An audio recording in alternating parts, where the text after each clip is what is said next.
Ba Adom TV so Adom TV so bedwe ndwumadi esu de a wokansi hu sempa esa kana no pensu jao within the Enoch Kwesi Wolanyo Wallace agudie catch back up the only nomenclature professor's degree in sports the Regina Wallace the nation's presenter and mesin kunya ekono quantum coordinates mawdo esa kana no pensu biu e wo Ghana agudie ejao so no say 1x bet I've always told you that betting there is better than sakawa utwa before did before utwa kuma bi odi kuma sa no manum ka kire busuafo na fofo yere wo ma wo fase fo na na mo kunu mo mpnafo nyina say 1x bet ama boy senyo financial freedom team so e afa ho jim betia abo manema etia to ye e amount na mo bet with money that you can afford to lose ke yere nya ya no eno ana ye twa bet ope bet ria 1x bet ho dance na be didi amount no Jeffas Mr. do tetahwi infections do gonorrhea syphilis candidiasis white fever na so di pon achiwa do ebubo bi eboa prapra hra na obra bo ho e ma otimidi nchine che for ni chire herbal shops ne pharmaceutical shops na mu on sabetia ka Jeffas Mr. wetimi ato na ode aye ho na aboa e mo apomodon sem so agina pinti weradim said more gel and roll on your ultimate pain relieving gel fu a pampas be pimo na se ne do ba kwa e prapra ya odi pain asidi fi widim no eno no okwa ashama me market an sabetia ka bitema so nya na hokra se utu bi akoto na se otode aye ho no obetia from 0208219129 na oni sedimo gel and roll on from pain for intwetwe komo yenhwe mwa emanema 822 enfama o madama wom anabom skadwete mena no peso den komo no 8 ejao a journey of 1,000 kilometers begins with very first step yensha semfamfi the senior national soccer team Black Stars of Ghana Martin campaign day 2 of omo training our class sports no best no 9 say Gandhi na omasha serida amanfo beka coach ni di canton Sunday fair 24 players of omra camp na mumu achire no ana oton Sunday fair Hafiz Uta Konkoni Bechem United for wom leading goal scorer so no so meka ho itina akwa 25 players no matin akopiem e campa wom dia won 8 years certain time so na no arrest na City and Thomas Tepati e appear despite say no within the birthday e campa no so eden ni twenty training grounds so sabre krona so no na Richard Frank Paul Olele Kingston Faruga Soy and a Turkish name a goalkeeper trainer no so aiding the birthday tenura the team sampa camp here there the maro semba kwetin pm say defender defense Gideon Mensah a ruling out of African Cup of Nations qualifiers ya ne Madagascar for between the 10 times ni na say me no see Academy club during the season upra kakra ntimpen fo che se omo hwanim se abranti betuen se gina nchen na wadum kuku kakra kusi se ne ho betuen sato na afi mepam no waginem akonkudenten aboa emaniama etia koyi de ama the senior national soccer team Black Stars of Ghana coach Chris Hughton ene central for bompunipu na odenen komo eja efa Black Stars of Ghana emranti no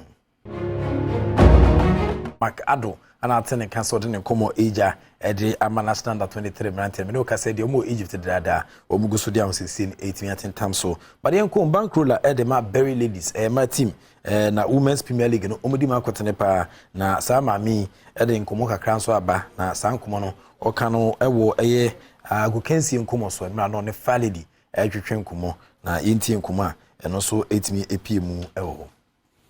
say now be reti racket years of cricket administration 4 years into Nejuma. Okay, I think me being an owner of women's football, first of all, the administration is done marvelously well when it comes to that. So at least it starts from say my or ESCO member, which happens to be Habibata Fortson, and I think they've done a lot of goodies for us. For the first time in my Premier League, in a boy who built TV so, and I mean for me, the ball has to test, so the has to test the FA. A lot of matches to be played on it, and who share in terms of sponsorship. A title sponsor our name, and we've been able to do more trainings for from CEOs to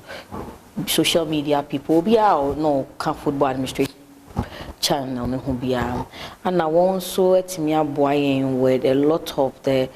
catch them young projects, which has brought young ladies into refereeing. And the under 13, that's a course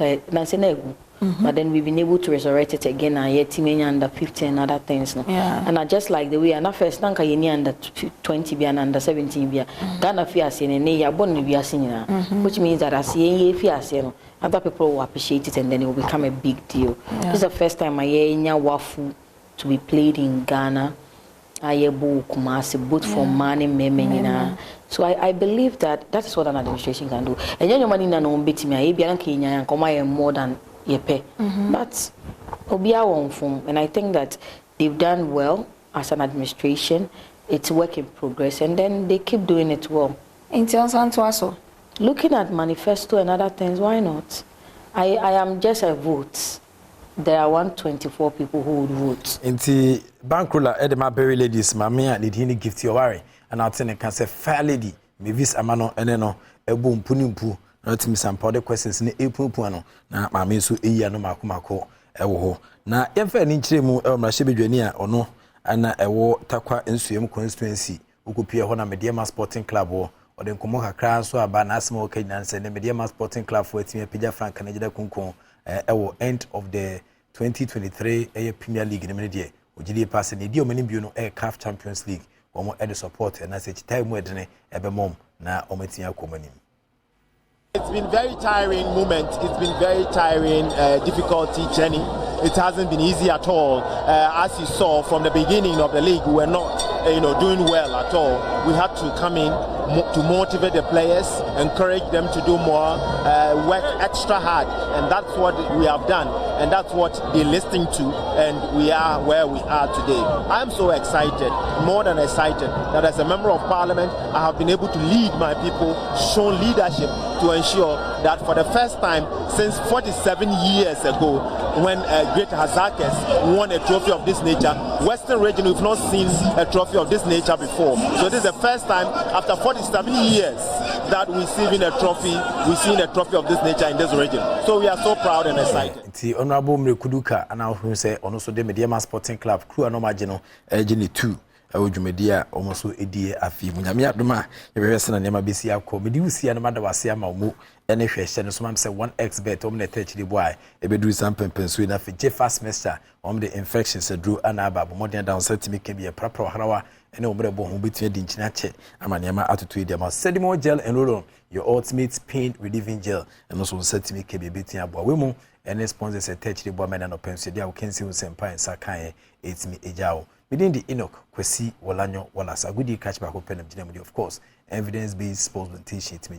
I didn't think any man on your can say if you be the Sunni, now on found come be the act of being a good guest is to not to say goodbye.